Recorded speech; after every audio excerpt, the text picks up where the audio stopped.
Hello friends, welcome back to my channel Arraysworld. Eid പെരുന്നാളിനൊക്കെ തയ്യാറാക്കാൻ പറ്റിയ ഒരു കിടിലൻ പായസത്തിന്റെ റെസിപ്പിയുമായിട്ടാണ് ഞാൻ ഇന്ന് ഇവിടെ എത്തിയിരിക്കുന്നത്. ഇതിന്റെ പേര് sheerkhurma എന്നാണ്. One of the Hyderabad sweet ആണ്. ഈദ് പെരുന്നാൾ അതുപോലുള്ള വിശേഷങ്ങൾക്കൊക്കെ അവർ കൂടുതൽ ഈ സ്വീറ്റ് ആണ് തയ്യാറാക്കുന്നത്.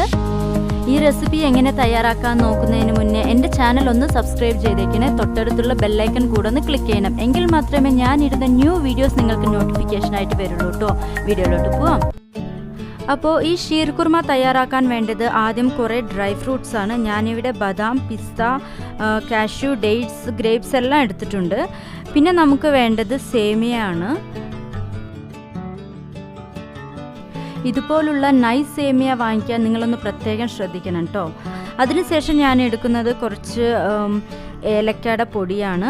പിന്നെ ഞാൻ എടുക്കുന്നത് കുങ്കുമപ്പൂ കുറച്ച് വെള്ളത്തിലിട്ടൊന്ന് മിക്സ് ചെയ്ത് വെച്ചിട്ടുണ്ട്. അതിനുശേഷം ഞാൻ എടുക്കുന്നത് ഒരു ഹാഫ് ബൗൾ കണ്ടൻസ്ഡ് മിൽക്കാണ്. സോ നമുക്ക് ഇതെല്ലാമാണ് ഇതിന് വേണ്ട മെയിൻ ഇൻഗ്രീഡിയൻറ്റ്. ആദ്യം ഞാൻ ഈ ഡ്രൈ ഫ്രൂട്ട്സ് എല്ലാം ഒന്ന് രണ്ടായി കട്ട് ചെയ്ത് വെച്ചിട്ടുണ്ട്. ഇനി ഞാനൊരു പാനിലോട്ട് കുറച്ച് പാൽ ആഡ് ചെയ്ത് കൊടുക്കുകയാണ്. ഒരു 1/2 ലിറ്റർ മിൽക്ക് ഞാനിവിടെ ആഡ് ചെയ്ത് കൊടുക്കുന്നുണ്ട്. അത് നമുക്കൊന്ന് നല്ലപോലെ തിളപ്പിക്കാൻ വെക്കാം. ആ സമയം ഞാനൊരു പാനിൽ കുറച്ച് നെയ്യ് ആഡ് ചെയ്ത് കൊടുക്കുന്നു. എന്നിട്ട് ഈ ഡ്രൈ ഫ്രൂട്ട്സ് എല്ലാം ഞാൻ അതിലോട്ടിട്ട് നല്ലപോലെ ഒന്ന് ഫ്രൈ ചെയ്ത് എടുക്കുന്നുണ്ട്. അപ്പോൾ ആദ്യം നമ്മൾ ഡേറ്റ്സ് ഇട്ടിട്ട് വേണം ഫ്രൈ ചെയ്തെടുക്കാൻ. അതിനുശേഷം നമ്മൾ 1 by 1 ആയിട്ട് ബാക്കിയുള്ള ചേരുവകളും കൂടി എടുക്കണം. ഗ്രേപ്സ് എപ്പോഴും ലാസ്റ്റ് വേണം ഫ്രൈ ചെയ്തെടുക്കാൻ, അല്ലെങ്കിൽ അത് പെട്ടെന്ന് കരിഞ്ഞു പോകാൻ സാധ്യതയുണ്ട്.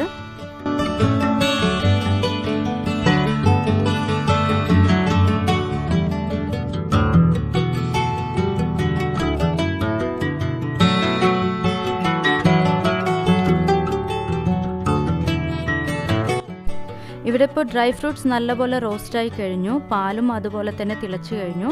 പാല് നമുക്കൊന്ന് സിമ്മിൽ വെക്കാം. അതിനുശേഷം ആ സെയിം പാനിൽ തന്നെ നമുക്ക് കുറച്ച് സേവിയ ഫ്രൈ ചെയ്തെടുക്കാം. ഇത് റോസ്റ്റഡ് സേവിയ ആണ്. സോ ജസ്റ്റ് ഒന്ന് ഫ്രൈ ചെയ്തെടുത്താൽ മതിയാവും. 1 സ്പൂൺ നെയ്യ് കൂടി ആഡ് ചെയ്ത് കൊടുക്കണം. ഇനി നമുക്ക് ഈ റോസ്റ്റഡ് സേവിയ ആ ചൂടോടെ തന്നെ നമുക്ക് ഈ പാലിലോട്ട് ഇട്ട് കൊടുക്കാം. എന്നിട്ട് ഒന്ന് സിമ്മിൽ വെച്ച് നല്ലപോലെ ഒന്ന് വേവിച്ചെടുക്കണം.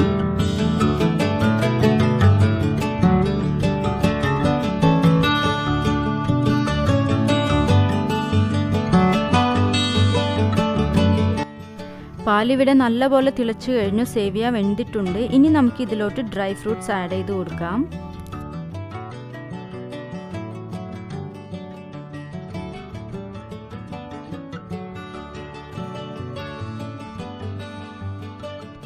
ഇനി നമുക്ക് ആഡ് ചെയ്യേണ്ടത് ഏലക്ക പൊടിയാണ്. അതിനുശേഷം നമ്മൾ നേരത്തെ എടുത്ത് മാറ്റി വെച്ചിട്ടുള്ള ഹാഫ് ബൗൾ കണ്ടൻസ്ഡ് മിൽക്ക് ഇതിലോട്ട് ആഡ് ചെയ്ത് കൊടുക്കാം. എന്നിട്ട് ഇത് നല്ലപോലെ ഒന്ന് മിക്സ് ചെയ്ത് കൊടുക്കണം. അപ്പോൾ നമ്മുടെ sheerkhurma ഇവിടെ തയ്യാറായി കഴിഞ്ഞിരിക്കുകയാണ്. അവസാനം കുറച്ച് കുങ്കുമപ്പൂ നമുക്കിതിലോട്ടൊന്ന് സ്പ്രിങ്കിൾ ചെയ്ത് കൊടുക്കാം. അപ്പോൾ ഇത്രയേ ഉള്ളൂ. ഈ പായസം ഇവിടെ തയ്യാറായി കഴിഞ്ഞിരിക്കുകയാണ്. ഈ വീഡിയോ നിങ്ങൾക്ക് എല്ലാവർക്കും ഇഷ്ടമായെന്ന് വിശ്വസിക്കുന്നു. ഇഷ്ടമായാൽ please like, share and subscribe to my channel. ഇനിയും ഇതുപോലുള്ള നല്ല കുറേ വീഡിയോസുകളുമായി കാണുന്നത് വരെ bye, take care, have a nice day.